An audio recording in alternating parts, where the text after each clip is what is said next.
All right, so we have to talk a lot, so there's no copyright infringement here.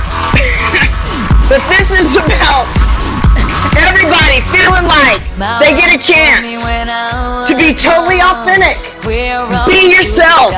Have your voice. We're all born in a perfect way. And this is how we start our dance party every morning, lifting each other up. 8 o'clock if you want to come join us. And today we're going to have a whole bunch of people talking about what's their take. Maybe they have a family member. Maybe they're having some challenges themselves. Or maybe they just love and support me and somebody else in their life that has the LGBTQ acronyms in their life. So here we go. I am going to get us started, and you are live and being recorded.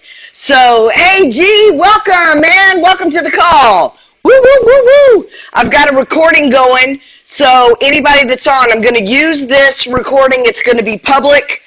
If you want to protect the innocent or not say anything you don't want to say, if I call on you, you get bonus points if you say pass.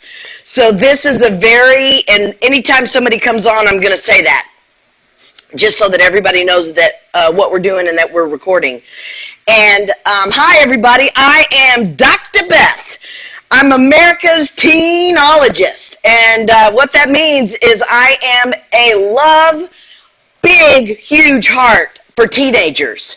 And the reason I'm doing this call is because there are teenagers and children that are killing themselves because they can't figure out who they are, what they feel, and it's not safe to even ask the questions or have the forum, or there's no place to even talk about some of these crazy questions.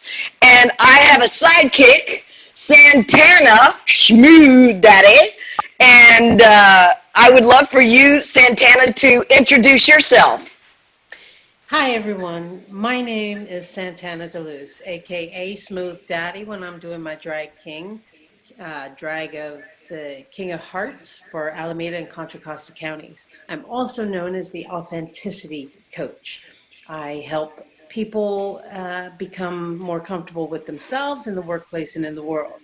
I'm happy to be joining DrBeth here because the subject matter of the LGBTQ community and hopefully combining or educating more on the heterosexual side and the diverse side, have them more joined together.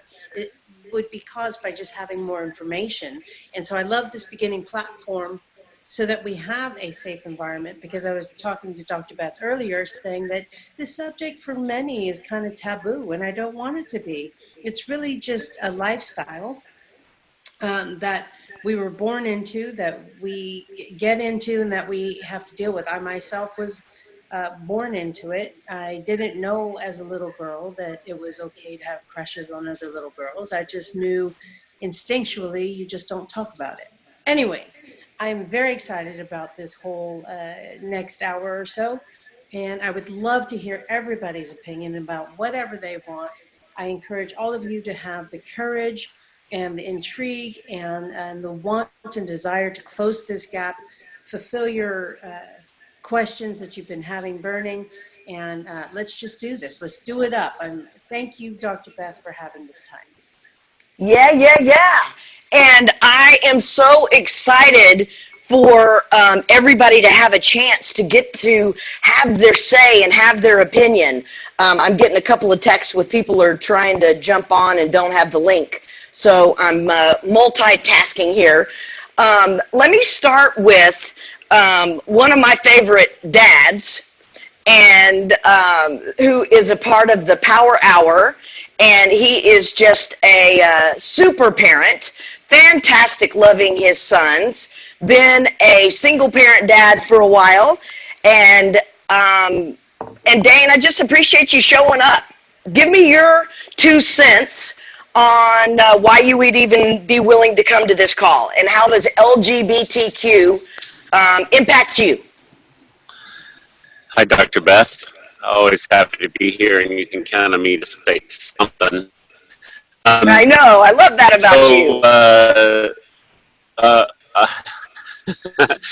um, so my 17-year-old recently told me that he wasn't sure about his sexual preferences, girls or boys. He had about a year ago. He had a girlfriend for a few months, and last night he went to an awards ceremony for the theater group that he's in at our high school. So he works on the theater, but of course he's friends with all the drama, students, actors. And he went in full drag in her dress, his old girlfriend's dress, and Wow. just for fun, he said. And but he told me recently that he's not sure, if he likes men or women, and so that was news, although all of his friends said, we called it, they said, we think you're gay. And he's like, I'm not. He's like, he doesn't know, because basically he's not sure. And so I wasn't too surprised to hear that. But of course now it's like oh, okay, so this is maybe a possible path, right? And as I've thought about it, it hasn't really freaked me out. I have to say, when I think about what I'm worried about with him in a relationship, I'm worried about the same things I was worried about before. Like, does he get those to study? Does he take those, or the will treat him well? Will he be safe? I just worry about him as my kid. So that's all. That's where I'm at on it. And I invited him to interested, but he chose to instead. So, anyways, that's really my only story as I tiptoe into this world. And I really, really appreciate you saying that, Dane, and sharing your take. Just so grateful. And thanks to Jason for his willingness to let you share. And so it is, this can be a really scary time and a confusing time.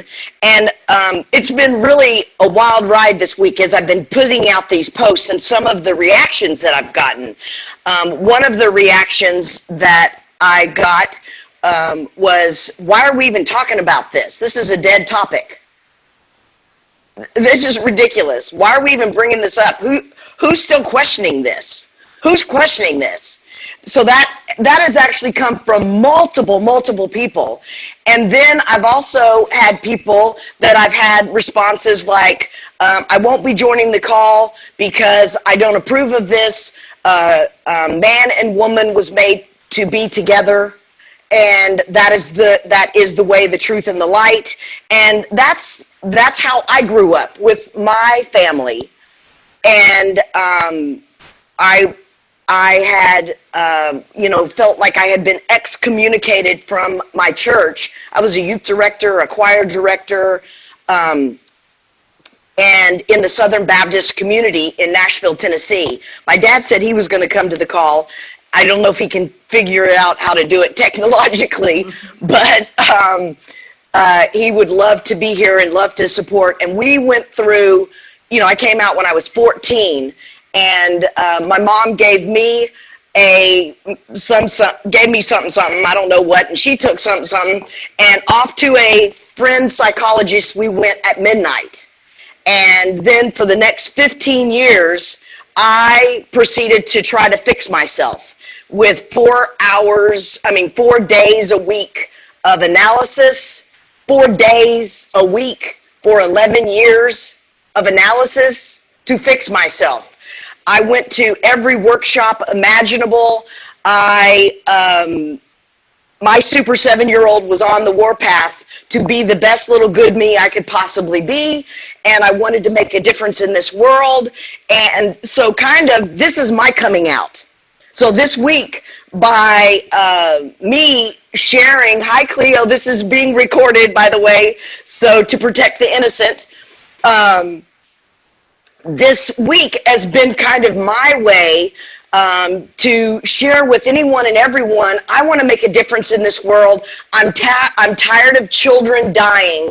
I'm tired of, I've worked with several parents that have worked with me that their kids have killed themselves.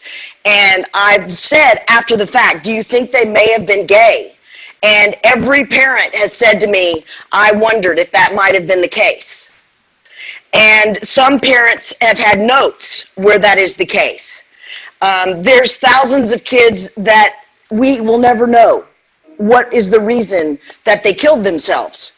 So, but when people are still telling each other, you know, you have a mental illness if you have this LGBTQ lifestyle, it's scary as heck.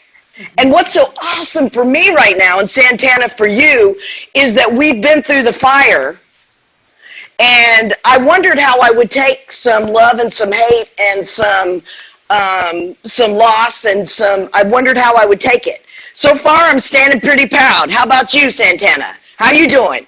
I'm doing really, really great. And I just want to commend Dane for being on this call and expressing what he did, because a parent taking stands for their child is huge. And your concerns, they're valid, but, you know, they can be avoided. And I just wanted to say one thing towards your story, and that is, with your son, if you have the feeling and his friends have the feeling, my guess, and it is a guess but I have experience with it, is that he's testing the waters about where he's really feeling. I mean, I remember coming out myself and finally realizing and admitting that I liked the same sex. It was very difficult because I knew that was not the norm. It was not mainstream. It may not be okay. I don't know. I'm young. I don't know what else is out there. I just know how I feel. And so I have this feeling that your son says, I don't know, because he might be gay and not sure himself how to deal with it. So my humble advice is to just make everything okay. Everything is okay. You know, however he goes, it's okay. Because I will tell you, in my opinion, a straight boy would not really put on a dress for the fun of it.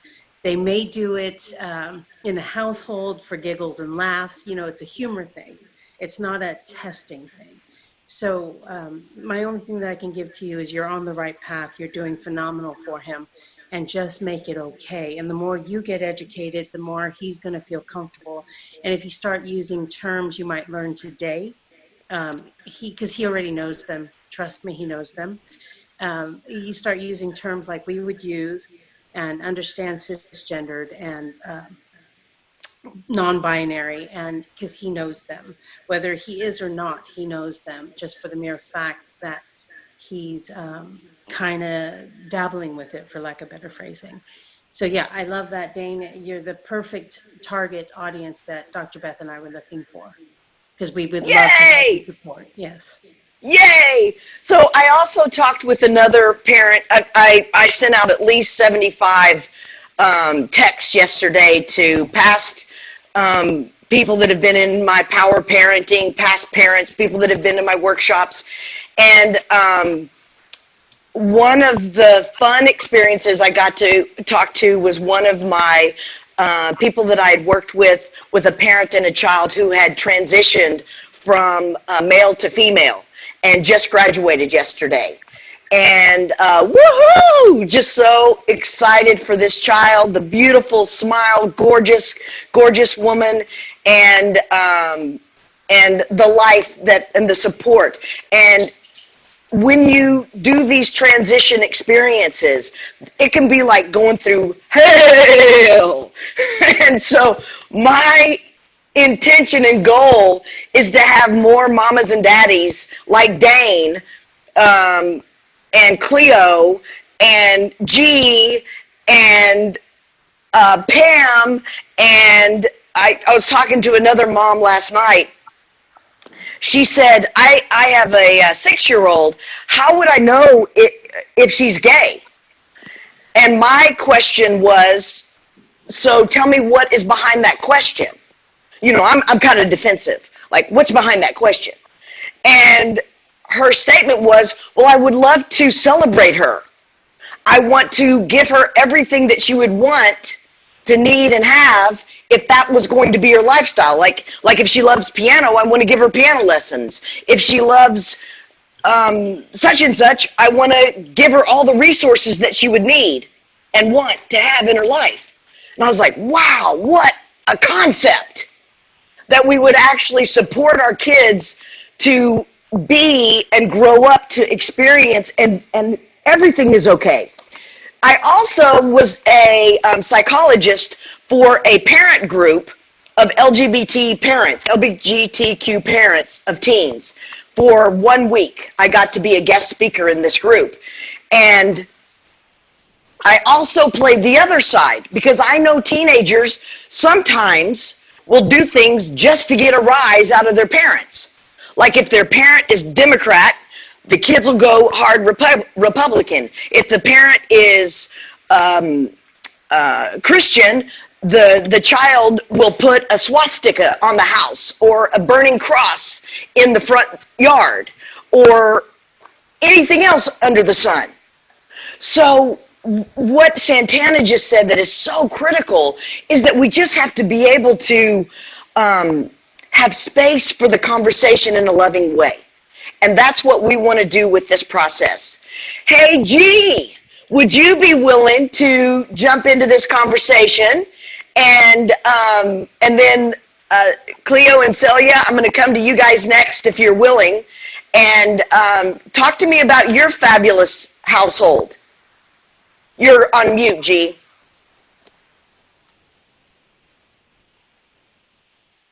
Hi. Hey. DrBeth. Glad to be here, but not sure what. Start. Maybe can you ask me some questions? Prompt me. Okay. All right. Let me come back to you. Cleo, let me start with you. Okay. What's it like being in your household with your 3 children and your brother G and his partner? You know, for us, it's really, truly been amazing. I don't see, and like my son said to me yesterday, what's the difference, Mom? You know, what's the difference between having a male and growing up with a female and a male? To us, it's just so normal. So what we would call, for lack of better words, normal, growing up in that type of household. Everyone's very supportive of everybody's needs and wants and differences that we don't really see or experience much of, you know, what's out in the world. So household. Yeah. If I may address that, I'm sorry, your name's Cleo. I absolutely love that your child is growing up in this environment. I think I really do love it. I'm like, wow, I wish I was in that group. Or in your I know, me too. I've been over there. They have the most fun family. Right, but I'm going to tell you, I think the important part is outside of your family. Outside of your family, with your individual family members, dealing with the rest of the world, dealing in the workplace, dealing when going to the grocery store, dealing when going to a public restroom, dealing with going to public areas such as bars, what kind of bars. There is discrimination at the lightest where, you know, you're not inclusive, you're not being included. And then at the worst part, you're harassed and or something more drastic. So your family is wonderfully safe, and that's a perfect haven in that I think the whole world should be like that. Who cares what you do as long as you're not hurting anybody? But I think what DrBeth and I are doing in this segment, and we will continue to have more, is to help the individuals who are in your safe environment and then walk out on their own or with their friends, and then the challenge begins. Or we hope it doesn't, but if it does, they have the tools, the wherewithal, the courage, the information to deal and be safe. I hope that makes sense. Yes, Right. it makes. Yeah, no, Go ahead, you Cleo. know, and I totally agree, and my heart breaks when my brother or my brother-in-law share stories of what they have to endure. So yes, I totally get it, in that, outside of our household, things are happening to them. And Mhm. we try to be as supportive as we possibly can, so that in our home it's different. And one thing that we have experienced as well is my oldest son, Nelson, who's actually helped. He helped this really dear friend of his go through the coming out period. And I thought that was just fantabulous. He held her hand throughout the entire process, shared his story about how he was growing up, the stories that he's heard with his uncles, and has really been, she came to him and he embraced it and told her, you know what, let's do this, and walked her through talking to her mom, talking to her dad. And to me, that is proof of what we're living in our household, Mhm. and Yeah. the strong individuals that they have become around this topic. Excellent. Yes. Yes. So, And Celia, I would love to ask you a question. Can you flip it? Hey, what has it been like to have your mom, two uncles? Because how old were you when your father passed away? 0. A baby. And so you have, and you're how old, Celia? 12. And so your whole life you have been raised by your mom and your two uncles, yes? Yeah. So what has that been like for you? You think you have been tarnished by the spawn of the devil? No. So talk to me. How has it been for you? It's Or does it even pretty. feel like a stupid question? Yeah.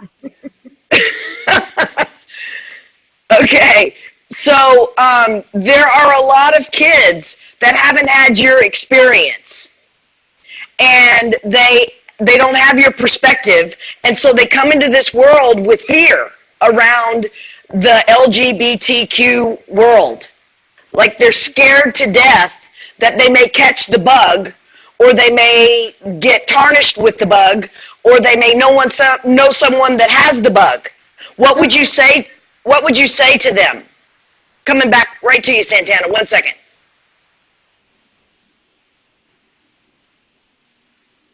You Uh, can you can pass.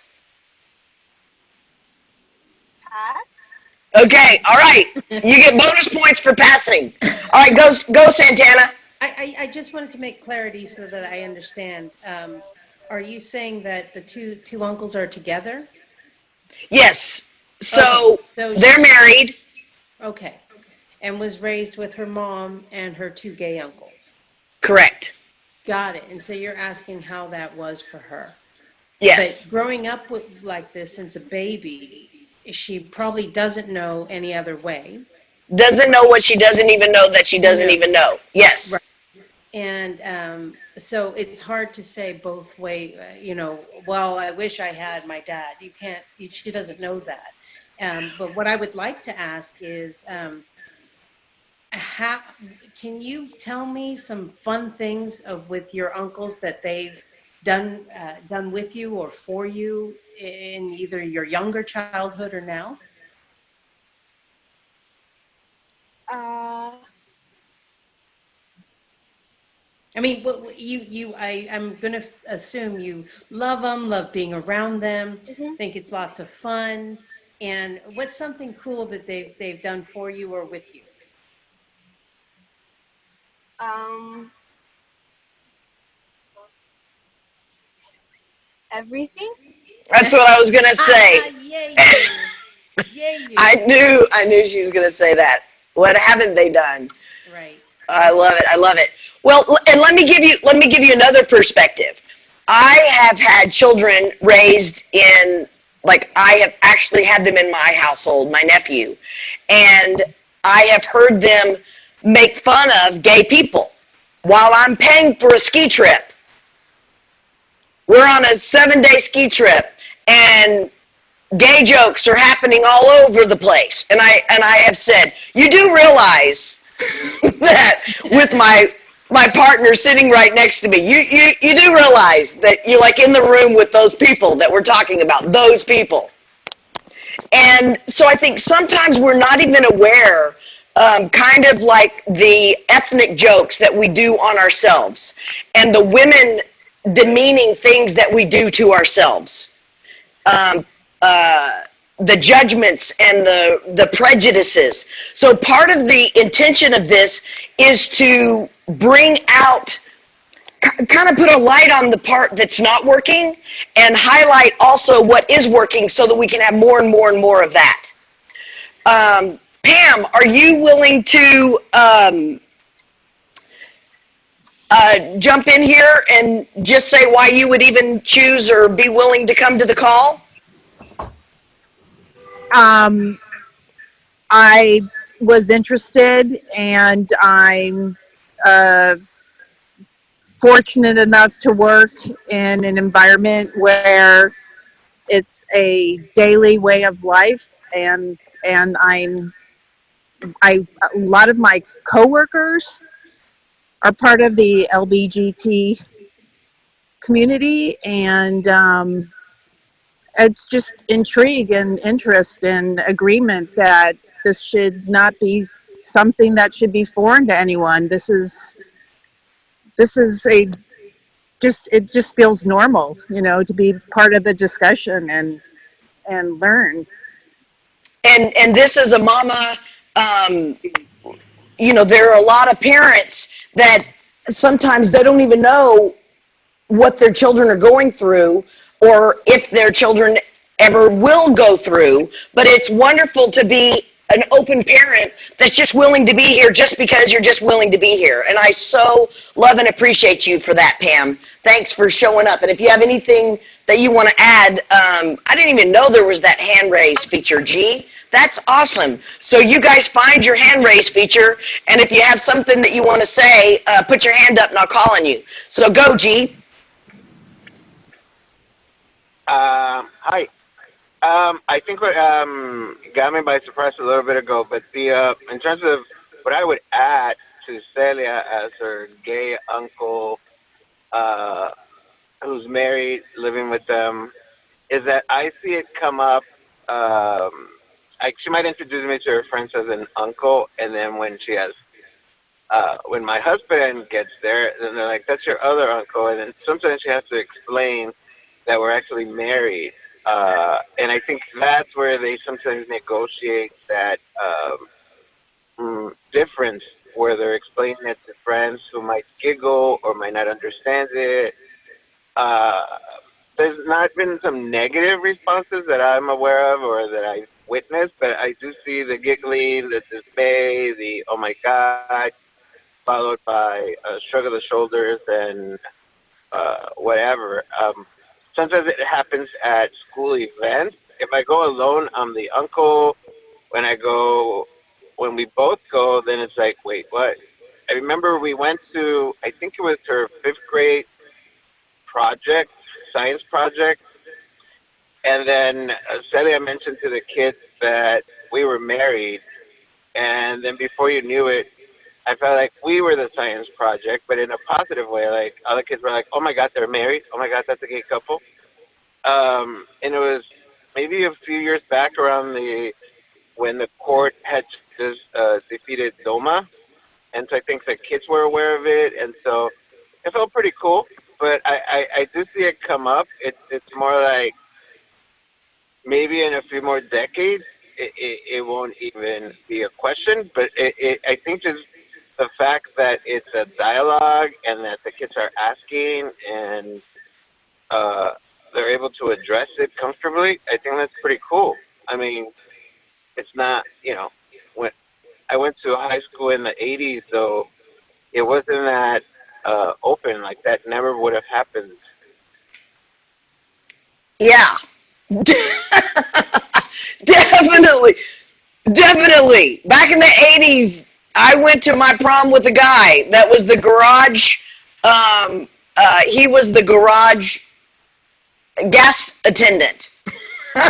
So I picked up a guy who was a great friend, and every day I got gas at his place, and I'm like, hey, would you go to my prom with me? Because the woman that I was in love with, I would have been absolutely killed, alienated. It wasn't going to work. We grew up in a predominantly Latino community in LA County, which is very kind of conservative, taboo to talk about it. And so I think for us as a family, it comes up with external family more than friends and neighbors. I think it comes out more with I think when they were young, we had some immediate family who were concerned if my gayness and my relationship was going to influence the kids, and they were concerned whether the kids would be damaged or spoiled or would become gay from being around me. And catch the bug. Yeah, so, but it was it's kind of like in my family we deal with stuff through humor, and discomfort's negotiated with humor, so it always would end up in some sort of joke. Yep. Kind of like, well, damn, who was gay with me? Like, who did this to me? Because were my parents gay? Because how did I not turn straight? So right. Yeah, overall, to me, I'm very privileged to be in their life and have been there since I was born. We have great time together, from doing facials to going to buy crystals, and I often introduce myself as her dad or her uncle, or however, whatever the moment is, depending on the crowd and what we're doing. I think we've learned to adjust. And sometimes it's automatic. Yeah. Well, G, you are one of the best parental, loving, you and Alex. I mean, oh my God, I love you and Cleo, and your 3 kids are just absolutely so lucky to have all of you co-parenting and co-loving them and bringing them up in such a powerful way. I mean, just in awe of all of you and how you're doing life together, and so grateful that you're willing to come to this call. Alice, are you willing to share what it is that brought you to the call? Why would you be here? Hi. Can you hear me? Yes, you sound a little muffled. Hold on, let's see if I can fix that. Is that better or still muffled? Still a little muffled. Let me come back to you in just a second. So, one of the challenges with this whole conversation is that it doesn't even get talked about. And I am in awe that with 25 shares of a post, Santana and I going to all the LGBTQ centers, hundreds and hundreds of invites. We have 1, 2, 3, 4, 5, 6, 7, 8 people that are on this conversation. And several of the people that I talked to yesterday, I have one parent that I talked to. She has 2 gays. This is a gay parent that is in her 30s, 40s, 50s, actually 2 different parents. And both of these parents have 2 gay sisters. And it's fascinating. I also grew up with another child when I was young that had 4 out of 5 of their kids were gay. 4 out of 5. Wow. And the parent was straight, obviously. Making 5, not obviously, but the parent was straight. And when you are gay, let's say you are a a Latino child and you grow up with Latino parents, you have a Latino cocoon around you. When you're Jewish and you have Jewish parents, you have that cocoon around you. When you are anything other than LGBTQ, 99.9% of the time, you don't have a cocoon around you. You usually have, usually, not always, but more times than not, you have straight parents.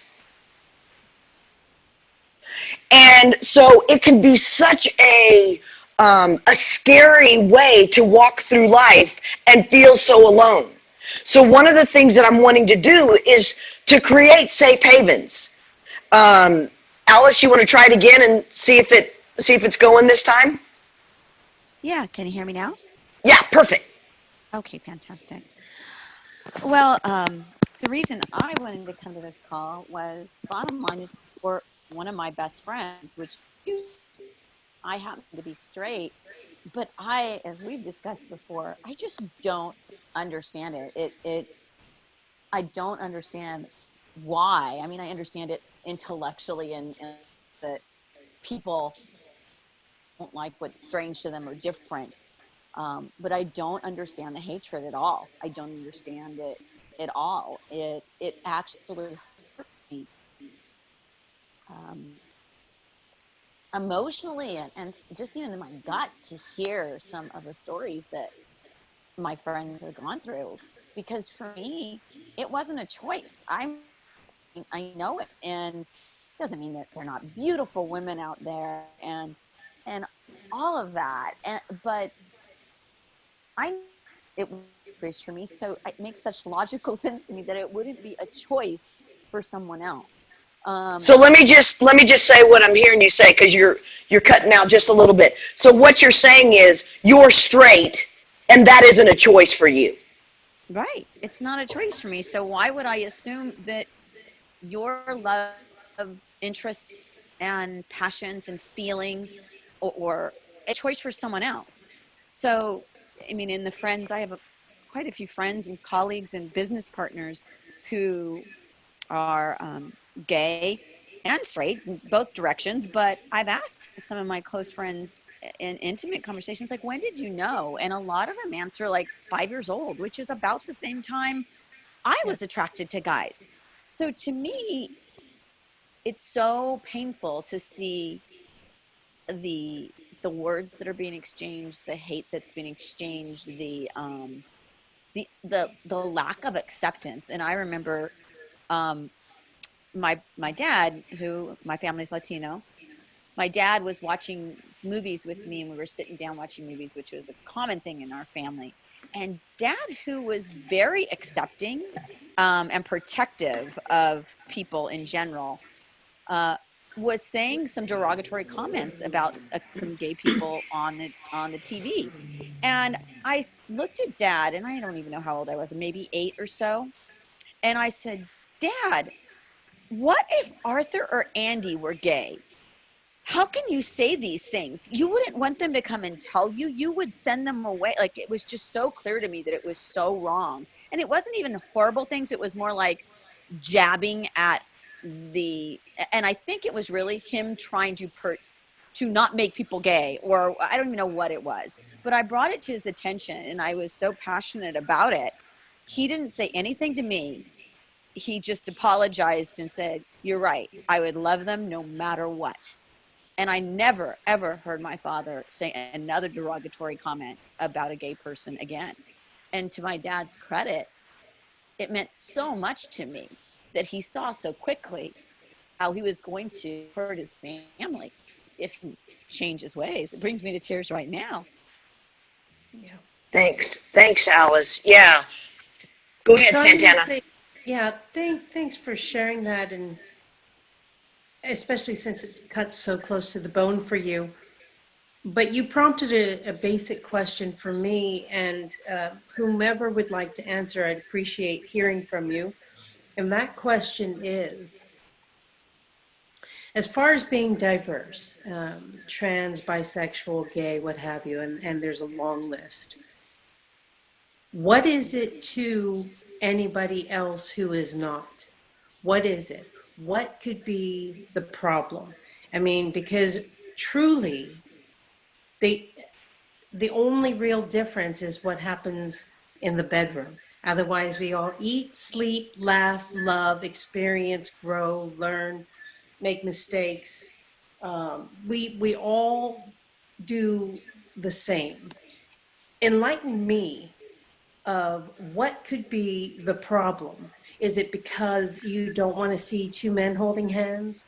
Is it because you don't want to see two women embracing each other? And how would that affect the people who are not accepting? What do you think Let me that could be the let me problem? take this one, Santana.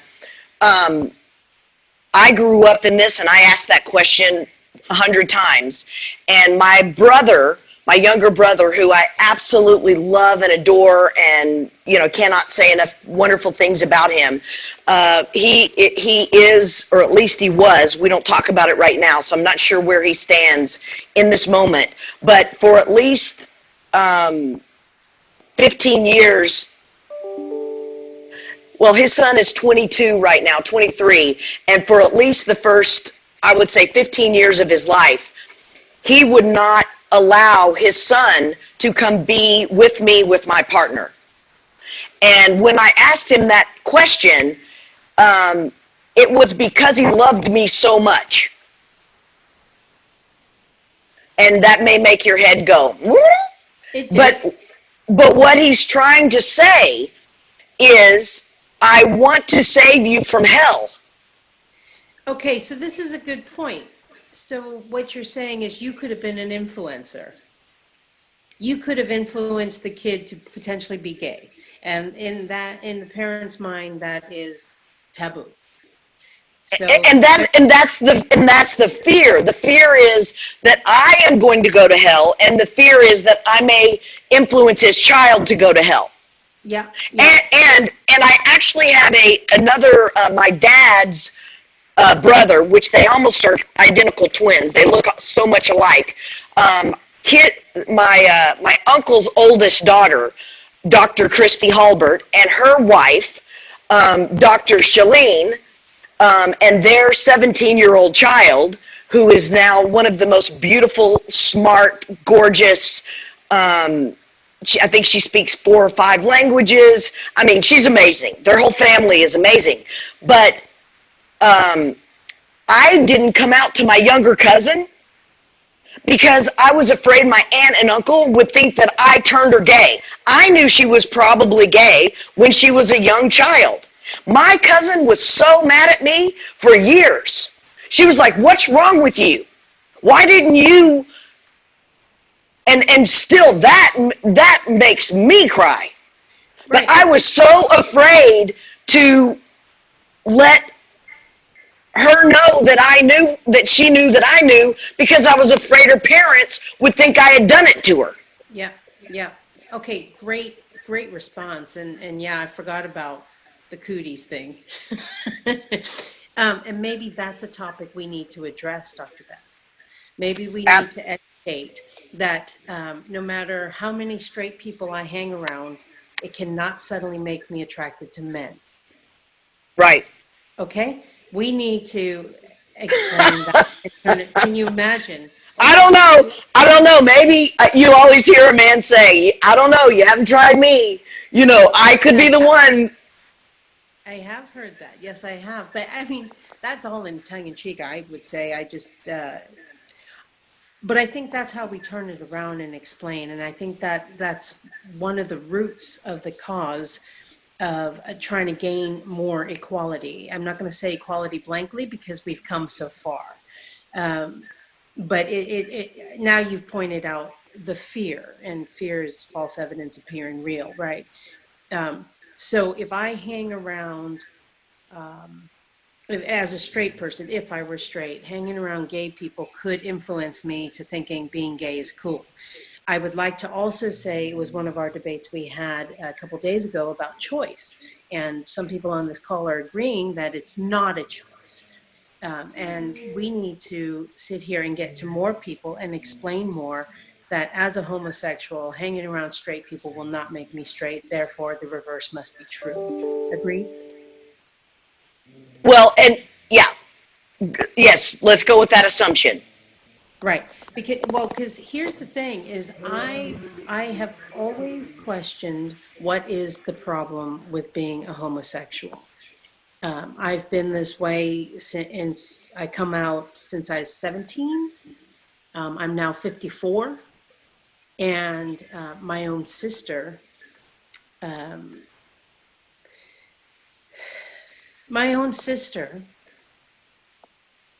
who's been my mana, and in my culture that means big sister. That means she takes care of me, especially now since my mom is gone. Has said to me, you know, I love you more than anybody on this earth, but I don't understand what you're doing. And why you would choose this. Yeah, I don't know if she said choose, but I'm thinking it might be in her head. And I don't know how to explain that myself. I was like, you of all people, what do you care what I do as long as I'm happy, as long as I'm loved, as long as I'm loving, as long as I'm not hurting anybody? You know, if there was a population issue and we were running out of human beings, getting with a woman could be a problem because I couldn't procreate. So I get that. Right? So Santana, do your part and get pregnant. Okay, got it. But that's not the issue. And so I would like to dive deeper into what potentially could be the issue of non-acceptance. And you pointed out one thing. Great. We could be great influencers. Let's diffuse that by saying, no matter how many straight people I hang around, I'm not going to suddenly turn straight. So I think if we, I'm coming to you in 1 second, G. I think we dove into a lot of the fears. There's multiple fears. There's multiple internalized homophobia. I still have internalized homophobia and fear of coming out and doing this presentation. Why? For fear that I may be seen as an influencer and shot. There we go. And shot and hurt. Yes. Yes, but let's dig deeper into that, okay? So and or what it used to be was I feared I would lose my private practice. There we go. That parents would, and by the way, I was told by my parents when I came out, you will never you'll never be in love. No, you'll never be successful. You'll never have friends. You'll never, I mean, just everything that you'd ever want in life. I was told that all those things would not happen for me, and it was all their fear. Because yes. They knew so much about it. Really? Right? Well, no. It's not because they knew so much about it, and it's because they loved me so much. And they were so afraid, and they saw other people being hurt, so they wanted to keep me from having that horrific experience. Right. Let me go to G. Go, G. You're muted, man. Oh, sorry.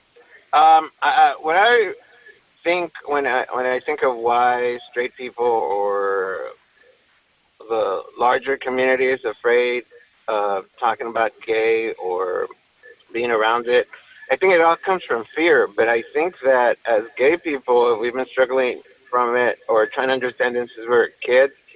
We're blessed with having this coming out process where we get to do a lot of introspection, a lot of exploration of like, wait, what does that mean? Who am I? What does that mean? What else have I also accepted to be a given that I now get to question? And so I think that with some straight people, if they've been blessed to have these ideals or these list of activities that they're going to follow and this makes them a good person, if you introduce the notion that gay is not part of something that they prescribe to or understand or had to wrestle with, I think it throws them off because now it's like you've introduced the variables they're not used to.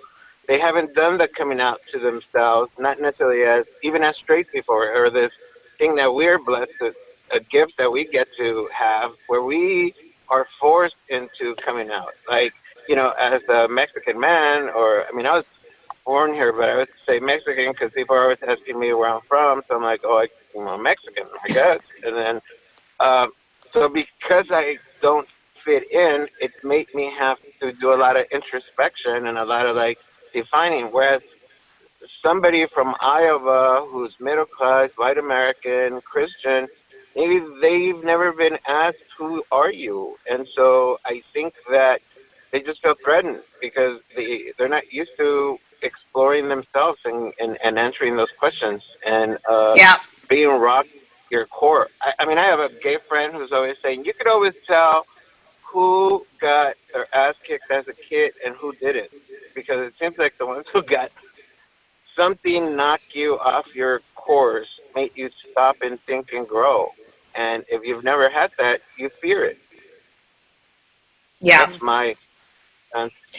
Well, I had this conversation with my brother.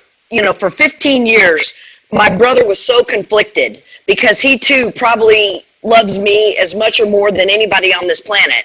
And nothing felt more wrong to him than me being in a relationship with a woman. It just was wrong to his core, to his religious belief core, rock solid self. He knew this so clearly. And I said to him one time, I said, Billy, what if? What if God came down and said gay was the right way to be and straight was of the devil? Mm-hmm. And he's like, no, no, no, no, no. I said, Billy, just entertain this question.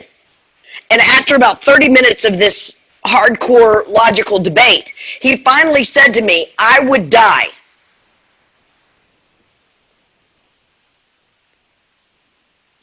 And what that meant is exactly what G is saying. If I challenge this one belief that this could be wrong, then this is going to pull up every other micro belief that is in my life that is keeping me alive right now, keeping me safe. So, and with religion in particular, this is such a core belief that people are hanging on to by a thread sometimes to just even stay alive, to have faith. And if that faith gets shattered, then it can really completely fragment their entire lives.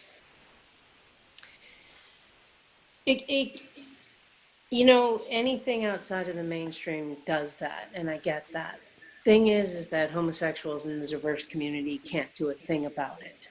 I'd like to dive deeper than the fear and the danger, because it's dangerous and fearful and yeah, when I was in corporate, I had to do my best to dress androgynous because I couldn't do feminine, but I tried to be androgynous so that you didn't guess or worry about my sexuality until I got hired. But even as I got hired, I couldn't put up pictures of my girlfriend or my wife or anything like that, because then be like, what? And then if I got friendly with the people around me in my department, be like, let's go out for drinks and see about some guys, especially if you're known as single. And I didn't want to do this. And then there's something wrong with me. I want to go deeper with I may not have gotten hired. My life might have been in danger. I would withstand being beat up in an alley. I want to go deeper than that, in that why? What is the scary thing about me being a homosexual and you anonymously being straight? How am I threatening you? How is that not working for you? I would love to hear opinions on it, because I, in 40 years, been questioning that and never came up with something reasonable. And I just want to know, and I'd like this to spread on but beyond all of us here on this call. What is it? I mean, if I don't believe in polygamy, how is that affecting me? And why would I be angered by it? And why would I want to shoot you for it or hurt you for it? Why? I don't have that. You do you. It doesn't bother me. Do you know what I mean? It's not a part of my life. As long as you're happy and not hurting your wives, I don't care. Be happy. that's the end result of this lifetime anyways, is how to be happy. And I don't mean being jovial and jumping up and down and laughing all the time. I mean being cool with yourself, learning and growing, fulfill that life contract you had when you came on this earth. So if being with a woman makes me happy, makes me feel loved, and I can love back, I don't understand the problem. And you answered it with, there's a fear factor. I mean, Ellen DeGeneres took forever to come out, and when she did, it was a big hoot to do. Well, it was a big hoot to do, but then that was our fault too. It shouldn't have been a big hoot to do. It should have been, yay. Celebrated. Yeah. Celebrated. Yeah, and please help me wrap my head around, why is it dangerous? Why? And I could have been held back in corporate, had I tried to interview as a dyke. In fact, at one point, I interviewed at the LGBTQ Center in San Francisco. This is, 25 years ago, 30 years ago. And I was going for facilities manager because I love facilities management. That's my background. And I go in there and it was funny how twisted my mind got, because I walk into the LGBTQ Center and I'm looking at all these out and proud homosexuals going, God, how do you come to work like that? See, my mind was twisted because in my head, when you're working for corporate, you should come in androgynous. Your sexuality should not be up in front. So I was twisted, right? Then I go for my interview and I was in a panel in front of 4. And I was going through my interview, and let me just tell you, I can ace my interviews. I'm very confident in what I do, what I know, and how I fulfill my job descriptions. And I'm sitting there interviewing, right? And this was really hard because less than halfway through the interview, I started crying uncontrollably. And the reason why was because I realized it was okay for me to interview as myself. For the first time in my life, it was okay to interview as myself, and it was actually going to be embraced. So I broke that down for them, and I said, forgive me, it's not professional, but I'm highly emotional because, and I explained that. They embraced me, and in their own words, kind of explained to me that I need more growing to do of who I am in order to work in the LGBTQ community. I got shot, that made sense, but in my head, I got shafted by both sides, right? The heterosexual world, the corporate world, I have to hide. The gay world, I didn't know enough about me or stood proud enough. Well, and let me jump in here, Santana. I would say that the internalized homophobia of our community is so rampant that it is not safe. Like, even being bisexual, you get totally shafted from gays because you're threatening. It's threatening to the gay world for someone to come in and be bisexual. Mm-hmm. Mm-hmm. If you're transgender, the gay world doesn't know what to do with you. You're shafted by your own, quote, family. Mm-hmm. Mm-hmm. Yes, it's true. And I'm going to tell you, my own best friend is transsexual, and she's highly active in helping the trans world. And she educated me in telling me that over 70% of transsexual people out there are highly educated, but unemployed. That's I'm not surprised. Yeah. And where are the LGBTQ businesses? Why aren't they hiring them? I am an LGBTQ certified business owner. I went to a workshop last, I think it was not this last summer, but the summer before. There were over 1,000 people there, 1,000 businesses represented. I cried. Talk about you, Santana. I cried. It's like, it's so isolating. We're all doing this by ourselves, fighting our own fights. We don't have our parents most of the time. We sometimes have friends that support us, but they just love us. They're not like on any crusade for us. So how do we collaborate, connect, and lift each other up. And part of it is going to be that we have to be able to say some things, like the only two things that were on all those 25 posts that got shared, only two things were said, and that was that I did something wrong. Right. Because I put the word choice. And I love that those two people said that. Don't get me wrong. But where's everybody else? Go, G. I'm thinking that, like, with all the discussion about gay marriage, more people that are straight are comfortable talking about sexuality. But I think for those of us who are gay and grew up in a period of time where you were living in fear and it wasn't safe, I think that we haven't created a culture of acceptance and a culture of, like, how do I behave if I am gay and married in society? What does it mean if I guess what I'm trying to say is that, when you look at straight culture, even when you're dating, when you're in fear or don't know what to do next, you're like, okay, a guy does this, a girl does that. And so I think that once you come out, the scary part is because you don't have a lot of role models, you don't have a lot of, like, things to look at where you're like, oh, I'm going to mirror that till I figure it out. It's like you don't know what to mirror. It's almost like everything is new. Everything is like you're kind of defining, like you're in a foreign country. And so I think totally get it. As a single woman right now, G, I have no idea what to do.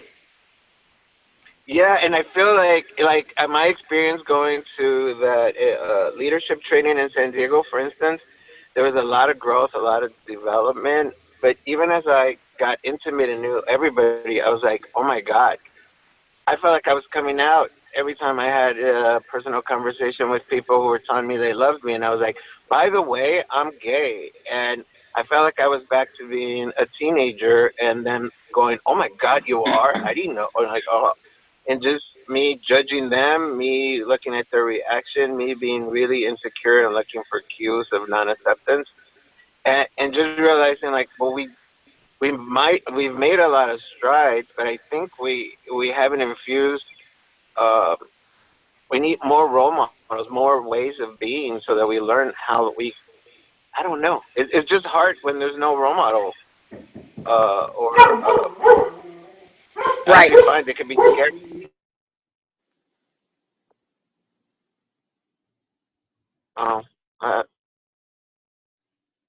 That was it. I just kind of feel like we don't have a lot of examples. At work, I work in government, and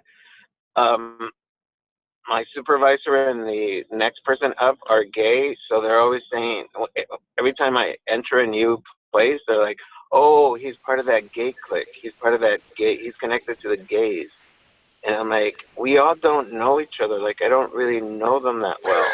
But it's just that I'm connected, but then they don't see Oh, one of those themselves, Latinos, like all the Latinos. One of those yeah, women, like all the women. Yeah, but they don't see themselves where I'm like, yeah, but even though you think I have a bias or I'm ahead because I know these gay people that are supervisors, I'm like, but you have this entire culture, this entire world we live that in supports that caters you. to your and they focus on different things. Sorry, I think I went on a tangent, but that's all I wanted to share. It's all good. Well, just to honor everybody's time, we're about 7 minutes over. Love the conversation. Does anybody else want to say anything? I don't want to call anybody out, but Cleo, Celia, do you guys have anything else you want to add? Subtract? Maybe frozen. It looks like their screen might be frozen. Alice, anything you want to add or subtract? Sorry, doll, I'm with Kevin, but I will come back in just a little minute. Okay, all right. So I am Santana. Where are you? what's your take on where we are with all of this? How do you feel about this conversation? What's your takeaway? Thank you. Well, I'm ever so grateful for all of your time for being here and your input and just your listening. Dr. Beth and I have worked hard to try to figure out how to close this gap and put a platform out so that we can close the world between the gay and the heterosexual world. G, I think you've made some great points in that we don't have mentorship in it, but I really believe we're getting better and better with the whole thing. And there is support if you seek it, but you have to seek it. What I would like to attack more the next time we have a conversation or get deeper with is how to educate the people who are afraid of us, the people who want to hurt us, the people who would make it hard for us to be in this world. And I would like to find out more about that, because I really believe they just need to be educated, and I don't know how to get it out to them. So, you know, I love, just like, go ahead. Well, No, I was go just ahead. going to say, I mean, I'm not saying gay people are the best people out there, no, because it's just like everybody else. We are our own flavors. I'm just saying, Dr. Beth, I'm still going back to my question and how you brilliantly answered it, which was, well, I'm afraid. I get afraid for my life. I may not have a business. I may not get a job. I may not, have acceptance. And again, my major target, so I thank you all for your time, it helps me focus on what I need to focus on, and that is getting the uneducated, the people who fear, the people who want to hurt us. I want to talk to them. I want to understand better. And I love that. I love that about you, Santana. I'm so grateful that you are so courageous, and I can't wait for you guys to see Santana dressed in Smooth Daddy. She is adorable as a man, hot as hell, showing up, looking fly. I can't wait to see you dance. And just so amazing getting to be you and getting to be all of you. This is one aspect of who you are. That's one aspect of who you are. I am wanting to embrace and invite and encourage each and every one of us to get to be all of us. I used to be more of a tomboy. Now I'm kind of embracing my girly girl. Who would have ever thought it? I got on lipstick and am embracing my my femininity. I used to always want to be in the other realm and hide this part of myself. Can I be it all? Can I have this side of myself and not be put down by the quote dykes for trying to be a lipstick lesbian or whatever that phrase? How do we bring more to those of us that are in the family?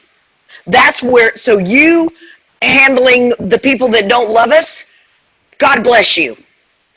What I would love to do is bring in more and more and more of us that are the supporters, so that we can then and teach all of us how to be more loving to their fear, instead of hitting hate with hate and fear with fear. What I want to do is, when we get attacked, turn it around and love back, while loving ourselves first and standing in our power first. So that's my mission. And I think we're going to probably need more than 5 or 6 of us to take on the rest of the world. So I am looking forward to bringing more people that have gotten to the other side, more people that are in their power, more people that are like, why is this even a conversation? And bringing in more teens and young adults that are scared shitless to come out. Yeah. And that are looking for the role models. And that are looking for us to be freaking brave.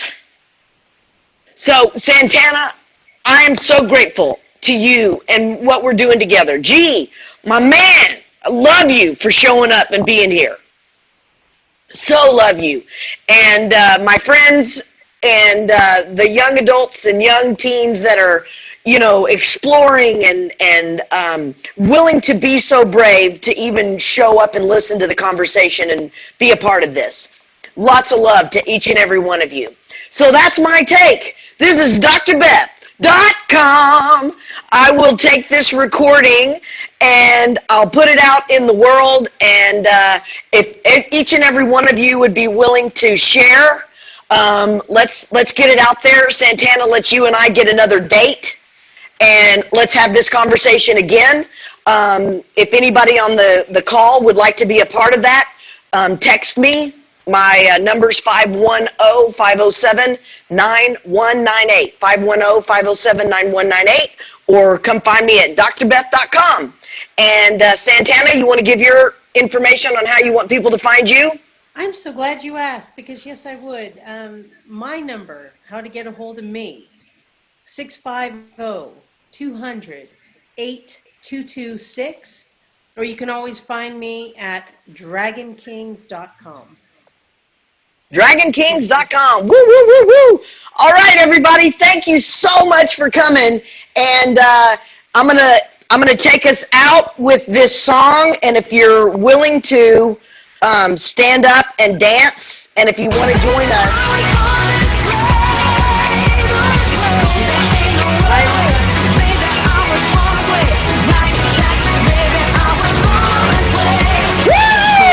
Just be a queen. Bye, everybody. Just be a queen. Take care. Just be a queen.